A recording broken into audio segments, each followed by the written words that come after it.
Sangaan biyyoo ofitti bookkisu biyyaa bahee akka saamarrate. Garaan koo waan hawwii dhabeetuun maamma sardiina dheebote. Tasgabbiin dhorkeetti sammuun koo manaa bahee na fiigsa. Qoree qoraa hinatti ta'ee qaama koo gurguree na fiigsa. Itti jijjiirus iddoon irraa dhaabbachuu dide. Na joorti qalbiin koo asiifachi fidde.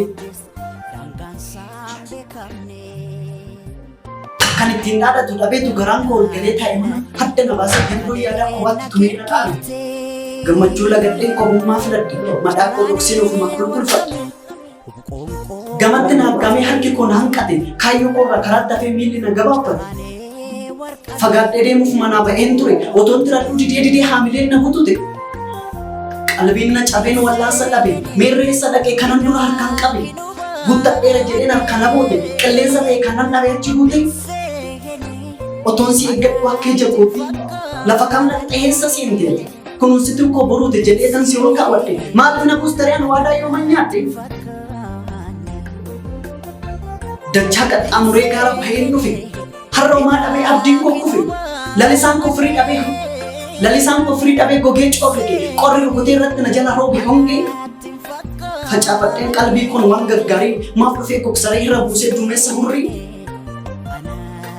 Eeyyee facaafadheen sammuun kun waan gaggaarii maaf dhufee gogsaree irra buusee duumessa hurrii. Dararaan koo masiinee firiin isa harcee jooree na joorsa qalbii yoon ganna taa'e. Nan dhaabbachiisu akka dur lafa tokko kanaaf nan hanqadhe iddoo garaa koo. Namni achiif abdii nan toofta karaa badii kattaa jamaan foxxoqee garaan koo hamaa ofii yaaddi. Eeyyee namni achiif abdii nan toofta karaa badii kattaa jamaan foxxoqee garaan koo hamaa ofii yaaddi. Otoon qaba jedhee itti ciccee rarra'u hawwuu qofaan muree otoo garaan rarra'u. Guuttadheen beeku miilaan tarkaanfadhee danuumitti bicuu yaada yoo mana argadhe. Kanaafuu murteen garaa koos kanuma iddoo sana dhabuun koo miidhamuma. Himimmaan na dhimmisiisa akka mana citaa miilli na dhaabbachuu didee jilbiibbitti na kaata. Nanaadha garaan nama daa'ee dhukkubarraa fayyuu fala dhabee ofirra gattaa'ee.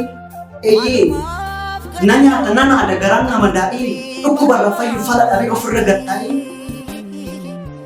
Ani akkamitti kolfu otoo himimmaan narraan qabu otoo nyaadhee dhuguu yoo garaan na taphaa gabu. Akkamitti kolfu nan qaba caba baay'ee. Madaa qalbii koorraa yoomaan fayyi. Eeyyee akkamitti kolfu otoo qabu madaa baay'ee. Caba qalbii koorraa yoomaan fayyi. Fayyiraa biraa miti. Akkamitti kolfu.